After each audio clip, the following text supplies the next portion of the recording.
সুনামগঞ্জের মহাসিং নদীর উপর সেতু না থাকায় চরম দুর্ভোগে ৩ উপজেলার প্রায় ৫ লক্ষাধিক মানুষ। একদিকে ভোগান্তি, অন্যদিকে উৎপাদিত ফসলের প্রাপ্যমূল্য না পেয়ে গ্রাম ছাড়ছেন অনেকেই। বিভিন্ন সময় জনপ্রতিনিধিরা সেতু নির্মাণের আশ্বাস দিলেও বাস্তবায়ন হয়নি এখনো। এনামুল কবির মুন্নার পাঠানো তথ্য ও ছবিতে বিস্তারিত জানাচ্ছেন রাশেদ আকন। একটি সেতুর অভাবে সুনামগঞ্জের দিরাই, শান্তিগঞ্জ ও জগন্নাথপুর উপজেলার অর্ধশতাধিক গ্রামের মানুষের ভাগ্য পরিবর্তন হয়নি আজও। হাজার মন ধান ও সবজি উৎপাদন করেও মহাসিং নদীর উপর সেতু না থাকায় ফসলের ন্যায্য দাম পাচ্ছেন না কৃষকরা।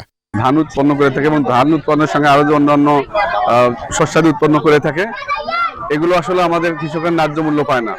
কারণ এখানে যে যোগাযোগ ব্যবস্থা খারাপ হওয়ার কারণে এখানে অনেক কষ্ট হয়ে যায়। কৃষকের অতটুকুই লাভ, এখান থেকে মাল ধান বইরার এই যাইতে হইলে নৌকা লাগে, ট্রলি লাগে, আমরা এরপরে নৌকা লাগে, নৌকায় গিয়ে ওই সরাঘাট কিংবা তখলখলি এখানে গিয়ে দেওয়া হয়।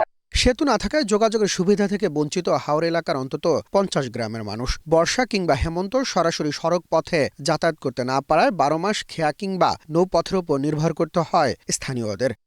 রাস্তাঘাট ভাঙাচোরা, আমাদের আসতে খুব কষ্ট হয়। আর বর্ষাকালে বৃষ্টি থাকে তেমন, আর রাস্তায় খুব কাদা জমে থাকে, এর মাঝে রাস্তায় পানি উঠে যায়।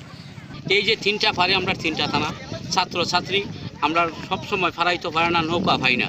কোনো সময় বৃষ্টির কারণে আমরা ছাত্রছাত্রী ফিরে বাড়িতে যাই। সে যদি একটা ব্রিজ থাকতো তাহলে আমরা ছাত্রছাত্রীরা হাঁটিয়া স্কুলে আইতে পারতো। এমন বাস্তবতা মহাসিং নদীতে সেতু নির্মাণে উদ্যোগ নেওয়ার আশ্বাস এলজেডি কর্মকর্তা। বর্তমানে এই জায়গায় বৃষ্টি খুবই গুরুত্বপূর্ণ এবং দরকার।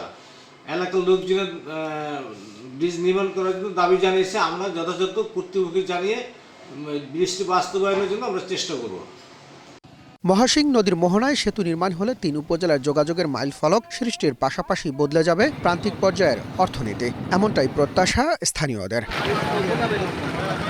Rashed Akon, Asian television.